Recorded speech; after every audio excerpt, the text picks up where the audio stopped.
Now, this sounded like the fun table. Or was that just Makai? No, it was me. Okay. I was the phone. How y'all doing? We made it to fun. I was the random person that said hi to you as you were walking toward Nerdy News. Okay, last night? Yeah. I was like, Riley. Yeah, nice, good, thank you. And you guys saw the show? Yeah, I did. Y'all like it? I did, yeah. Thank you, good. Talk about the show. Talk about the character. Fill us in. Man, where do you want me to start? I was sent 3 pilots by the CW, and they said, which one would you like to take a meeting on? And immediately, the minute I read Frequency, I thought, this is the role I've been waiting for. This is the script I've been waiting for. Coincidentally, like in our show, the butterfly effect changes the future, and you know what we realize is that one move can change everything. And what I realized is all the things that went my way or didn't go my way led me to find this pilot. I mean, I just done a pilot for Fox 6 months before this, and it didn't get picked up. And as an actor, sometimes you go through this and you're like, why did this not happen? And then you get something like this and you realize why. You know, you're like, this is what I was supposed to do. And I always play a flawed individual, and it's hard to find a lead that's flawed. And so when I read the role, I was like, this is me. This is the guy. He's a flawed hero that you can hopefully get behind. Misunderstood, you know, a little behind the 8 ball, and nobody really knows quite what's up with him. But that's a fun challenge as an actor to earn everyone's trust and love and support throughout the show. Jeremy does such a great job of writing. You know, sometimes you get a script and you have to figure out how to make it work, how the words have to come out of your mouth. Jeremy's stuff, the minute I read it, it flows out of your mouth. It makes so much sense. You don't have to think about it. So I knew the pedigree of the producers. I love the network. It's a great home for a show like this, and the script was amazing. So for me, it was a no-brainer. Immediately, I went in, and when I went into General with Jeremy and Jen Warts, I kept telling myself, "Be cool, don't be too needy." And by the end, I'm like, I love this role, I want this role. And fortunately, they felt the same way. And during the meeting, I actually said, I go, you're gonna get the best girl in town for this role of the daughter. And you're gonna get anyone you want. And they're like, really? You think? And I go, yeah. I only know one girl.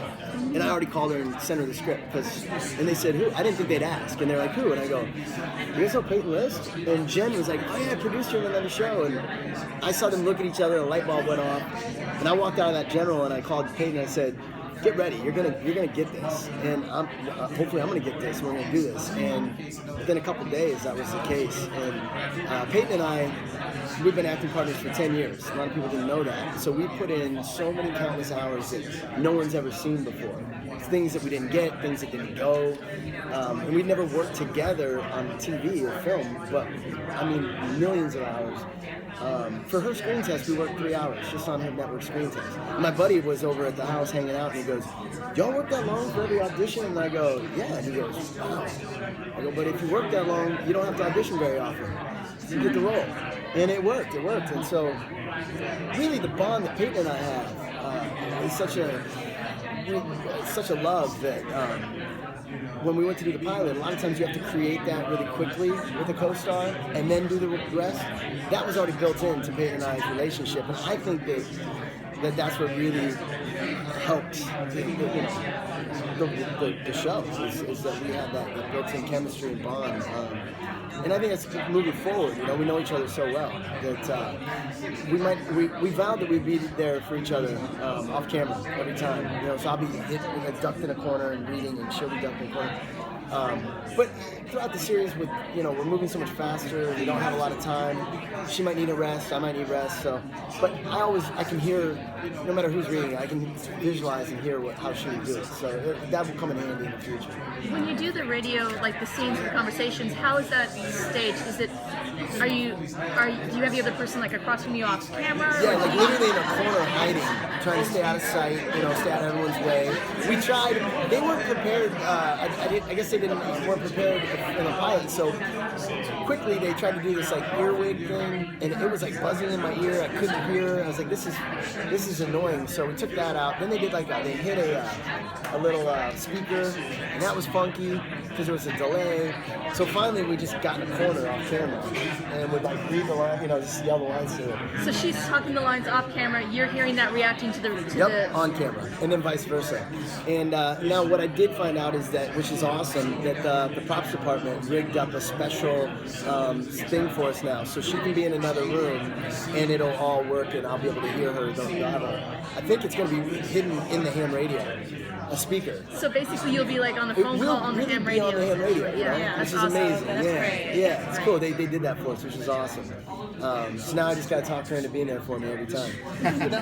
Is it weird playing father and daughter? I mean, how weird is that? Oh yeah, and all of our friends that know us so well, they're like, huh? How's that? Like you usually play like late 20s. What is that? I'm like, yeah, I know, it's a confusing storyline. But once you see the show, it makes sense. But up until then, trying to tell people that, they're like, what? Yeah. Well, that must be fun because then you can play like a kind of a different role, especially on the network like the CW that tends to skew a little bit younger. You can be like the kind of parent character, but also the lead too. Yeah, it's cool. I mean, because it's unconventional, the layout of it. So yeah, I've never really played a parent before, and all of a sudden I'm a parent to a 28-year-old. Supernatural in itself, but that's what I love about the show. The show has so many different elements that different audiences can gravitate towards. I mean, at the core, it's really a character-driven show about these two people, and there's so much heart there to it. But the sci-fi element comes into play, the time travel element comes into play, and obviously the execution of the stylized, the way they're doing the show, it's so stylized and cool that for us as actors, I think the most important thing is just worry about the relationships, worry about our objective. And my objective is very clear after episode 1, which is between Peyton and I, we're gonna find out, who the bad guys who did this to my wife, our mother, and if we just stay deeply rooted in that, all the other things that are very exciting about the show, they'll take care of themselves. They're almost their own characters. The ham is almost its own character. And so I think as an audience, you can watch that and you can connect to a lot of different things. I like sci-fi, I like time travel, I just like a really deeply rooted story. It's all there. And that was in the pilot script. That was what immediately popped out to me in the pilot. And what a great network for it to be on, that kind of show. CW's been so supportive. Warner Brothers has been so great. I feel like we're at the right place for this show. Did you go back and watch the movie? Movie, yes. But what's funny is I'd seen it back in 2000, and I'd forgotten I knew the plot line, but I'd forgotten everything in between, and so the script was very fresh to me and new in a way, and then Peyton bought me the DVD, and as I was about to start shooting the pilot, I started watching it. And the first ham radio scene in the movie, literally the lines are very similar to what we're doing in ours. And I was like, no, I'm not going to watch it. Because I don't want to do Dennis Quaid, I want to do Riley Smith, And so then once we were done shooting the pilot, then I watched it. So Peyton and I own it. That was her thank you gift to me, was the movie. Yeah. Do you feel like you made some of the same choices that Dennis Quaid made in... No, I think we're tonally we're a little bit the same, but we're different people, and so your approach is going to be naturally a little bit different. Obviously, I don't know. You tell me if you think so. I don't know.